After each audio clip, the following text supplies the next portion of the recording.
বন্ধুরা, সারা পৃথিবীতে যে টেনশনটা চলছে, অনেক সময় আমরা বলি যে এখান থেকে তৃতীয় বিশ্বযুদ্ধ শুরু হতে পারে, ইউক্রেন রাশিয়া থেকে বা ইরান থেকে, সবকিছু মিলিয়ে, বা তাইওয়ান চীন থেকে। একটা কিন্তু এলিমেন্ট থাকে, এই ছোট ছোট এলিমেন্টগুলো যখন একত্রিত হবে, বাস্ট করবে, তখনই কিন্তু তৃতীয় বিশ্বযুদ্ধ শুরু হবে। আমরা যদি প্রথম বিশ্বযুদ্ধ, দ্বিতীয় বিশ্বযুদ্ধ, এগুলো যদি কাহিনীটা একটু পিছনের দিকে ঘুরে তাকাই, তাহলে দেখবো যে একবারে ঘোষণা দেওয়া কিন্তু কোনো যুদ্ধ শুরু হয়নি। বিশ্বযুদ্ধগুলা ছোট ছোট ছোট ছোট পয়েন্ট দিয়ে, ছোট ছোট দেশ দিয়ে, তারপরে পৃথিবীর দুইটা ভাগে ভাগ হয়েছে, শুরু হয়ে গেছে। তৃতীয় বিশ্বযুদ্ধ সেভাবে শুরু হওয়ার চান্সটা অনেক বেশি। তবে এবারে তৃতীয় বিশ্বযুদ্ধ শুরু হলে একদম আপনার মনে করেন পৃথিবীতে আর কিছু থাকবো না, পরে আবার যে তলোয়ার ঘোড়ার যুগে চলে যেতে হইব। এটা আমার ধারণা আর কি। আপনি আপনাদের ধারণা কিন্তু কমেন্টে একসময় লিখে দিয়ে। তৃতীয় বিশ্বযুদ্ধের দামামা কি তবে মধ্যপ্রাচ্য থেকে বাঁচতে চলেছে? পুতিন স্পষ্ট জানিয়ে দিলেন ইরানের জন্য সবকিছু করতে প্রস্তুত রাশিয়া। কিন্তু আপনার আমার মতো প্রশ্ন হচ্ছে একটাই, কেন? কেবল বন্ধুত্বের খাতিরে? নো। নাকি এর পেছনে লুকিয়ে আছে পুতিনের কোনো বিশাল master plan? That's the plan. মার্কিন রণতরী যখন পারস্য উপসাগরে ফুসছে, তখন ক্রেমলিনের এই সরাসরি হুঁশিয়ারি হোয়াইট হাউসের ঘুম কেড়ে নিয়েছে। ট্রাম্প বেচারা ঘুমাইতে পারে না, একটার পর একটা টেনশন। সে দেখবেন যে দ্বিতীয় মেয়াদে নির্বাচিত হওয়ার পর এত তাড়াহুড়া করতেছে, মনে হয়েছে যে তার পেটে ব্যথা, ওখানে যাবো, ওখানে দৌড়াইবো, এক জায়গায় স্থির হয়ে দাঁড়াতে পারতেছে না। এই যে আমি যখন কাপাকাপি করতেছি, ঠিক এরকম অবস্থা আছে ট্রাম্পের। সবকিছু একসাথে হজবরল শুরু, একটার পর একটা, কোনো ব্রেক নাই। Always Trump is breaking news. কারণ বুঝতে হবে ভাই, কারণ হইতেছে নভেম্বরে তার মিড টার্ম, আমরা বলি মিড টার্ম পরীক্ষা, হলো মিড টার্ম ইলেকশন। এখানে যদি ট্রাম্প হাইরা যায়, তাহলে কিন্তু তার ক্ষমতা শেষ। সে ক্ষমতায় থাকবে কিন্তু সবকিছুর জন্য তখন পার্লামেন্টে যাইতে হবে, ওকে পাশ করতে হবে। যদি ডেমোক্রেটরা তখন ইতে থাকে, পার্লামেন্টে পাওয়ারটা নিয়ে যায়, যেটা সিনেট বলে, তখন তারা বুঝবো যে কত দানে কত চাল। একদিকে ডোনাল্ড ট্রাম্পের নির্দেশে শুরু হওয়া মার্কিন প্রজেক্ট ফ্রিডম, অন্যদিকে হরমুজ প্রণালীতে ইরানের নতুন আইন। মধ্যপ্রাচ্য এখন আগ্নেয়গিরির মুখে। কিন্তু সবচেয়ে বড় চমকটা দিলেন ভ্লাদিমির পুতিন। মার্কিন নৌ অবরোধ ভেঙে ইরানি তেলের ট্যাঙ্কার যখন এশিয়ায় পৌঁছাচ্ছে, তখন ওয়াশিংটনকে বিধ্বঙ্গুলি দেখিয়ে রাশিয়া বলছে ইরানের বিরুদ্ধে যুদ্ধ মানে রাশিয়ার বিরুদ্ধে যুদ্ধ। কেন পুতিন আজ ইরানের জন্য বাজি ধরতেছেন? এমনি এমনি তো ধরবো না, এত ভালো মানুষ তো পুতিনও না। পুতিনের তো অনেকে আয়রন ম্যান, সুরাজা, যা ইচ্ছা তাই বলে। কারণ তো আছে। কি কারণ মামা, সেটা আমি বলতেছি। কেন আমেরিকা চাইলেও পারছে না ইরানকে দমাতে? এখানেও টুইস্ট। আর এই উত্তেজনার মাঝে চীন কেন তড়িঘড়ি করে ট্রাম্পের সাথে বৈঠক বসছে? সবকিছুর পিছনে শি জিনপিং। এটাই। একটু ধৈর্য ধরেন, আমি বলতেছি। আজকের যে খবর সংযোগের টপ নিউজের যে আজকের ভিডিওতে আমরা ফাঁস করব, আপনাদের সাহায্যে ফাঁস করব পুতিন ইরান সম্পর্কে সেই গোপন সমীকরণ, আর হরমুজ নিয়ে যে কোনো সময় আবার শুরু হতে পারে যুদ্ধ। আর এখানে সংঘাত হলে যা বদলে দিতে পারে পৃথিবীর মানচিত্রটা।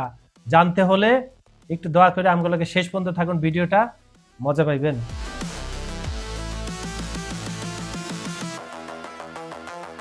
রাশিয়ার মতো পরাশক্তি যদি ইরানের সমর্থনে সরাসরি যুদ্ধে জড়িয়ে পড়ে, তবে তা যুক্তরাষ্ট্রের জন্য এক চরম চ্যালেঞ্জিং পরিস্থিতি তৈরি করবে। বর্তমানে ভূ রাজনৈতিক প্রেক্ষাপটে রাশিয়ার দেওয়া বিভিন্ন আভাস সেই আশঙ্কায় জোরালো পড়ছে। এটা ভয়ের কারণ কি জানেন? কারণ হইতেছে ইরান যেহেতু বীরের জাত, আর রাশিয়া হলো মাথা গরম জাত। এরা অলওয়েজ যুদ্ধের মধ্যে থাকতে ভালোবাসে। আপনি রাশিয়ার ইতিহাস, কয়েক হাজার বছরের ইতিহাসটা দেখেন, যে নেপোলি আইছিল, মার খেয়ে চলে গেছে, আলেকজান্ডার আইছিল, মার খেয়ে চলে গেছে, তারপর নিজেদের মধ্যে দুই পক্ষ যুদ্ধ। এরা অলওয়েজ যুদ্ধের মধ্যেই থাকে। এরা ওই আলোচনার টেবিলে পরে আসে, আগে যুদ্ধ জয় করে, দেশটা জয় করে, জয় করার পর তারপরে তারা নেগোশিয়েশনে আসে, যেরকম ইউক্রেন করতেছে এখন তারা। তাই এটা একটু ভয়ের কারণ। আর যে পারস্য উপসাগরীয় দেশ ইরান বর্তমানে সামরিক সক্ষমতা, বুদ্ধিমত্তা, সাহস, আত্মবিশ্বাস, কূটনৈতিক দক্ষতা এবং দেশপ্রেমের এক অনন্য উচ্চতায় অবস্থান করছে। এমন একটি সুসংগঠিত দেশের বিরুদ্ধে যুদ্ধে নামার সিদ্ধান্ত যে কোনো শক্তির জন্য অত্যন্ত কঠিন। 40 দিনে মার খায় মার্কিন যুক্তরাষ্ট্র ইসরায়েল, সেটা বুঝছে, যা হয়তো মার্কিন যুক্তরাষ্ট্র যথাযথভাবে উপলব্ধি করতে পারছে না। তাদের মাথায় কি গেলু নাই নাকি? তারা এত মার খাওয়ার পর বুঝতেছে না? আর এই প্রতিকূল পরিস্থিতির মধ্যেও ইরান নিজেকে আগের চেয়ে অনেক বেশি সাহসী এবং কূটনৈতিকভাবে সমৃদ্ধ করে তুলেছে। অন্যদিকে যুদ্ধের প্রকৃত কাঠিন্য ও জটিলতা পরিমাপ না করে যুক্তরাষ্ট্র সম্ভবত এমন এক সংঘাতের দিকে এগিয়ে যাচ্ছে যা তাদের বৈশ্বিক আধিপত্যের ভিত নাড়িয়ে দিতে পারে। মূলত নিজেদের শক্ত অবস্থান এবং রাশিয়ার মতো বন্ধুর সমর্থনে ইরান এখন যে কোনো পরিস্থিতির মোকাবেলায় প্রস্তুত। যা মার্কিন যুক্তরাষ্ট্রের দীর্ঘকালীন শ্রেষ্ঠত্বকে বড় ধরনের ঝুঁকির মুখে ফেলে দিয়েছে। আমি একটা কথা বলি, আপনি একটু নড়েচড়ে বসেন। সেটা হইল, যে কোনো বড় দুর্ঘটনা, যুদ্ধ, মানে স্বাভাবিক না অস্বাভাবিক কিছু থেকে আপনি যদি শিক্ষা নিতে পারেন, আপনি ফায়দা পাইবেন এবং খারাপ জিনিস থেকে ভালো কিছু হয়। এই যে যুদ্ধটা হইলো গত বছর 12 দিনের, এবছর 40 দিনে, এখন যুদ্ধবিরতি চলতেছে, আবার যে কোনো সময় ঢিসুম হয়ে যেতে পারে। এই 40 দিনের যুদ্ধে ইরানে অনেক ক্ষতি হয়েছে, ম্যাসিভ। তাদের লিডাররা মারা গেছে, সাধারণ মানুষ মারা গেছে, তাই স্কুল কলেজ অবকাঠামো যেখানে বাসস্থান সবকিছু ঘুরাই দিছে। কিন্তু নতুন এক ইরানরে দেখছে পুরা বিশ্ব, যে ইরান মিসাইল, তাদের নতুন নতুন কৌশল, তারপর হচ্ছে ড্রোন শক্তি, হরমুজ প্রণালীতে ছোট ছোট বোট দিয়ে কন্ট্রোল, পানির নিচে ব্ল্যাক হোল, সবকিছু মিলায় পারস্য যে এলাকা, এটাকে আসলে আমরা বলি পশ্চিম এশিয়া, এটা মধ্যপ্রাচ্যে একটা ভুল কথা বলে মানুষ। এটাও হচ্ছে আপনার আমেরিকা পশ্চিমাদের একটা চাল, ওটা নিয়ে একটা এপিসোড করবো, আপনারা দেখেন। এই পশ্চিম এশিয়ার নিঃসন্দেহে জাপান আছে, যেই থাকুক পরমাণু শক্তিধর, আর যে আপনার চীন থাকুক, নতুন শক্তি কিন্তু এভাবে উঠতেছে ইরান। তাই এই 40 দিনের যুদ্ধ না হলে আমরা কিন্তু এতটা বুঝতাম না, আমরা জানতাম। আবার আমরা তো অল্পতে বায়াস হয়ে যায়, পশ্চিমারা যেভাবে ন্যারেট করে, ইরানরা এতদিন ন্যারেট করে আসছে, ওরা মানবতা বিরোধী, ওরা ভালো না, নিজের দেশের মানুষকে, ওদের অর্থনীতি ভালো না, ওদের টেকনিশিয়ানে ওরা অশিক্ষিত। কিন্তু 40 দিনের যুদ্ধের পর তাদের পুরা চরিত্রটা পুরা পৃথিবী দেখছে, তারা কি ম্যাসিভ অ্যাটাক করতে পারে, তারা কতটা শক্তিশালী। আর অন্যদিকে নিজেকে বিশ্ব মোড়ল বলে পরিচিত দেওয়া যুক্তরাষ্ট্র কেবল গুনতে হচ্ছে হারানো লম্বা লিস্ট। এবারে সে তালিকায় বোধহয় আরো লম্বা হতে চলেছে, কারণ ইরানের চমৎকার কূটনীতি ইরানের শত্রু যুক্তরাষ্ট্রকে এবার সরাসরি বার্তা দিল দেশটির বন্ধু রাষ্ট্র শক্তিশালী রাশিয়া। ইরানের বিরুদ্ধে চলমান যুদ্ধে রাশিয়া বসে থাকবে না, বরং প্রয়োজন হলে সব ধরনের সহায়তা দিতে প্রস্তুত বলে জানিয়ে দিয়েছে ক্রেমলিন। সব ধরনের হতে পারে সেটা কূটনৈতিক সহায়তা, হতে পারে অন্য কিছু, এটা আপনারা বুঝে নেন। যুদ্ধের ময়দানে যুক্তরাষ্ট্রের মোকাবেলা করছে রাশিয়ান সৈন্যরা, হতেই পারে, কারণ ইরানের সঙ্গে রাশিয়ার হচ্ছে অত্যন্ত ভালো কৌশলগত সম্পর্ক। তাহলে কি মধ্যপ্রাচ্যের সংঘাত নতুন মাত্রা পেতে যাচ্ছে? এতটা রিস্ক এই মুহূর্তে নেবে না, কারণ একটা ফ্রন্টে অলরেডি যুদ্ধ করছে রাশিয়া, তাই টেকনিক্যালি যত সাপোর্ট দেবার তা তো দিচ্ছেই। আবার যদি হয় সংঘর্ষ, তখন দেখবেন রাশিয়ান প্লেন, রাশিয়ান সাবমেরিন সব ইরানের কাছে আছে। এদিকে রাশিয়ার পররাষ্ট্রমন্ত্রী সার্গেই ল্যাভরভ এক টেলিফোনে একেবারে স্পষ্ট করে বলছেন যে ইরানের বিরুদ্ধে যুক্তরাষ্ট্র ইসরায়েলে আরোপিত যুদ্ধ বন্ধে রাশিয়া সক্রিয় ভূমিকা নিতে প্রস্তুত। শুধু কথার কথা নয়, মস্কো বলছে শান্তি ফিরিয়ে আনতে যা যা করা দরকার সবই করতে পারে তারা। এই আলোচনায় অংশ নেয় ইরানের পররাষ্ট্রমন্ত্রী আব্বাস আরাগাচি, তার সাথে কথাটা কনভারসেশন তার সাথেই হয়। তিনি রাশিয়াকে বিস্তারিতভাবে জানিয়েছেন কিভাবে ইরান এই যুদ্ধ বন্ধ করতে চায় এবং কি ধরনের কূটনৈতিক উদ্যোগ ইতিমধ্যে নেওয়া হয়েছে। অর্থাৎ শুধু সামরিক নয়, কূটনৈতিকভাবেও শক্ত অবস্থান নিচ্ছে ইরান। যুদ্ধ থামানোর জন্য চিরস্থায়ীভাবে ইরান যে বারবার যে দফাগুলো দিচ্ছে, এগুলো কিন্তু রাশিয়া এবং চীনকে স্পষ্ট করে, এবং ইদানিং আরাগাচি সমস্ত দেশের, মোটামুটি বন্ধু প্রতিম দেশের পররাষ্ট্রমন্ত্রীদের এগুলো জানায় দেয়, দেখেন ভাই আমরা এগুলো দিতেছি, এগুলা কিন্তু আমাদের দেশকে রক্ষা করার জন্য। এরপরও ট্রাম্প এগুলা নেগোশিয়েট করতেছে না, বাতিল করে দিতেছে। ইরান নিজের তরফ থেকে একদম 100% ঠিক থাকতে চায়। তারা বলছে কূটনীতি হলো ভেরি গুড, আর যদি আবার আঘাত করতে আসে আমাদের টিকার তো আঙুলে আছেই।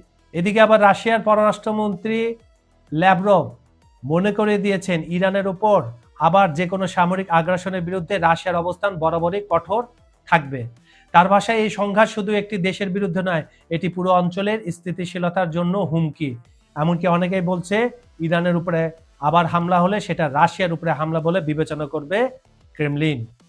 বিশ্লেষকরা বলছেন এই বক্তব্যের পেছনে রয়েছে বড় কৌশল, মধ্যপ্রাচ্যে নিজেদের প্রভাব ধরে রাখতে এবং যুক্তরাষ্ট্রের একক আধিপত্যকে চ্যালেঞ্জ জানাতে রাশিয়ার এই অবস্থান।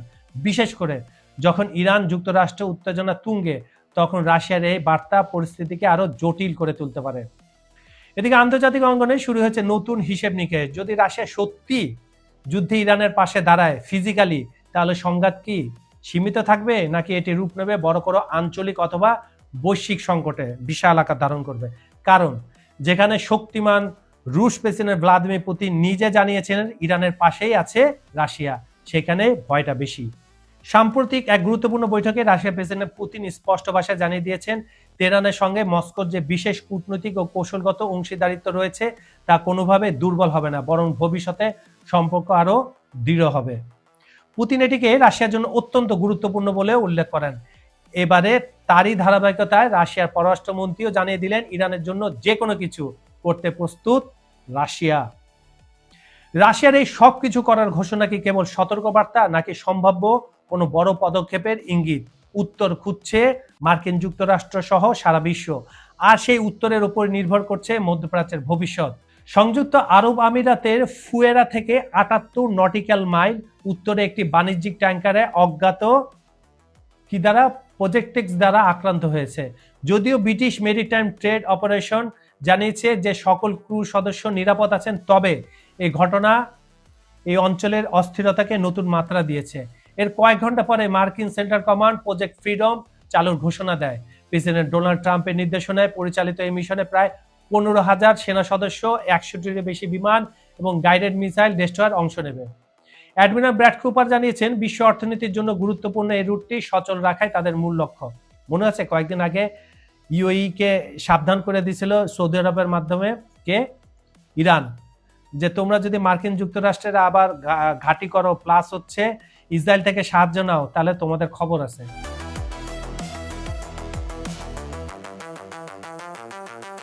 ইরান মার্কিন এই পদক্ষেপকে যুদ্ধবিরতি লঙ্ঘন হিসেবে অভিহিত করেছে। সিরিক উপকূলের কাছে একটি বাল্ক ক্যারিয়ারে আক্রান্ত হওয়ার পাশাপাশি খবর পাওয়া গেছে ইরানের শক্তিশালী বাহিনী পুনরায় জাহাজ জব্দ করতে শুরু করেছে। গত 22শে এপ্রিল তারা এমএসসি ফ্রান্সেসকো এবং এমবার্মান্ডিজ নামে দুইটি কন্টেনার জাহাজ আটক করে। আমেরিকা করলে কোনো পাপ হয় না, ইরান দুইটা ধরছে আগে, এখন একটা আবার ধরবে, তাতে এটা নড়াচড়া শুরু। ইরান এখন একটি নতুন খসড়া আইন তৈরি করেছে, যার মাধ্যমে হরমুজ প্রণালী দিয়ে চলাচলের উপর স্থায়ী নিয়ন্ত্রণ আরোপ করা হবে। প্রস্তাবিত এই আইন অনুযায়ী ইসরায়েলি জাহাজ নিষিদ্ধ করা হবে এবং শত্রু দেশগুলোর জাহাজকে যুদ্ধ ক্ষতিপূরণ প্রদান সাপেক্ষে চলাচলে অনুমতি দেওয়া হবে। অনেক কঠিন ভাষা, আমি সহজ করে বলি। ইসরায়েলের জাহাজ কোনোদিন হরমুজ প্রণালী দেয়া ইরানের অংশতে যেতে পারবো না, এবং যারা আমেরিকার সাহায্য করছে তাদের জাহাজ যাইব, কিন্তু যে ক্ষতিটা হয়েছে যুদ্ধে ইরানে ট্যাক্স দিয়ে যাইতে হইব, ক্ষতিপূরণ। Fantastic idea. মার্কিন নৌ অবরোধ, ইরানের ছায়া তেল বাণিজ্য, ডার্কফিল্ড যেটা বলে। এপ্রিলের মাঝামাঝি থেকে মার্কিন যুক্তরাষ্ট্র ইরানের বন্দরগুলোতে নৌ অবরোধ আরোপ করেছে। পেন্টাগনের দাবি, এই অবরোধের ফলে ৪১টি জাহাজ ফিরে যেতে বাধ্য হয়েছে এবং ইরানের আয় কয়েক বিলিয়ন ডলার কমেছে। এটা একদম ডাহা মিথ্যা কথা, পশ্চিমারা বলতেছে, ট্রাম্প বলতেছে। উল্টা পথ দিয়ে ইরান অনেক ইনকাম করতেছে। এ নিয়ে একটা এপিসোড করব খুব দ্রুত, ২-১ দিনের মধ্যে, আপনারা দেখেন। তবে বাস্তব চিত্র কিছুটা ভিন্ন। প্রায় ২২০ বিলিয়ন ডলার মূল্যের 1.9 মিলিয়ন ব্যারেল অপরিশোধিত তেল নিয়ে হিউজ নামক একটি ইরানি সুপার ট্যাঙ্কার সফলভাবে, একদম ফ্যান্টাস্টিক ভাবে মার্কিন নজরদারি এড়িয়ে এশিয়া প্রশান্ত মহাসাগরের অঞ্চলে পৌঁছায়। আমি যে কইতেছিলাম এটা মিথ্যা কথা বলতেছে, দেন ঘটনাটা কি ঘটাইছে ইরানে। ইরানের দাবি তাদের অন্তত 52টি জাহাজ সফলভাবে মার্কিন অবরোধ ভাঙতে সক্ষম হয়েছে। ধরলাম যে 52টা না, আরো কম, 30টাও না, 25টা। তাইলে অবরোধ দিয়া কি করছো তোমরা? হরমুজ প্রণালীর এই সংকটের প্রভাব জ্বালানি বাজারের বাইরেও ছড়িয়ে পড়েছে। জাতিসংঘ সতর্ক করেছে, জাহাজগুলোকে আফ্রিকা হয়ে ঘুরিয়ে নেওয়ায় মানবিক সহায়তা খরচ দ্বিগুণ হয়ে গেছে। এই উত্তপ্ত পরিস্থিতির মধ্যেই মে মাসের মাঝামাঝি সময়ে মার্কিন প্রেসিডেন্ট ডোনাল্ড ট্রাম্পের চীন সফরের কথা রয়েছে। বিশ্বের বৃহত্তম তেল আমদানিকারক দেশ হিসাবে চীন এই সংকটের দ্রুত সমাধান চায়। জাতিসংঘে চীনের প্রতিনিধি ফুংকং পরিষ্কার ভাষায় জানিয়েছে, হরমুজ প্রণালী বন্ধ থাকা বিশ্ব অর্থনীতির জন্য অসহনীয় এবং ট্রাম্প শি জিনপিং সম্মেলনের প্রধান এজেন্ডা হবে এই নৌপথটি পুনরায় উন্মুক্ত করা। এটা এক প্রকার ইরানকে হেল্প করা। কিন্তু প্রশ্নটা থেকেই যায়, পুতিন কি কেবল ইরানকে ঢাল হিসাবে ব্যবহার করছেন, নাকি পর্দার আড়ালে তৈরি হচ্ছে নতুন কোনো বিশ্ব ব্যবস্থা? মার্কিন রণতরী আর রুশ মিসাইলের এই স্নায়ুযুদ্ধ কি শেষ পর্যন্ত পারমাণবিক লড়াইয়ের রূপ নেবে? হরমুজ প্রণালীর জল কি তবে রক্তে লাল হতে চলেছে? পরবর্তী ২৪ থেকে ৪৮ ঘন্টা গোটা বিশ্বের জন্য অত্যন্ত গুরুত্বপূর্ণ। কি ঘটতে যাচ্ছে সেখানে জানতে হলে এখনই আমাদের চ্যানেলটি সাবস্ক্রাইব করে বেল আইকন চেপে রাখুন, কারণ খবরের পেছনের খবর নিয়ে আমরা ফিরছি একটু পরে। চোখ রাখুন খবর সংযোগে। আজ এই পর্যন্ত। আমি কাজল হায়দার বিদায় নিচ্ছি। সবাই ভালো থাকুন, নিরাপদে থাকুন। আল্লাহ হাফেজ।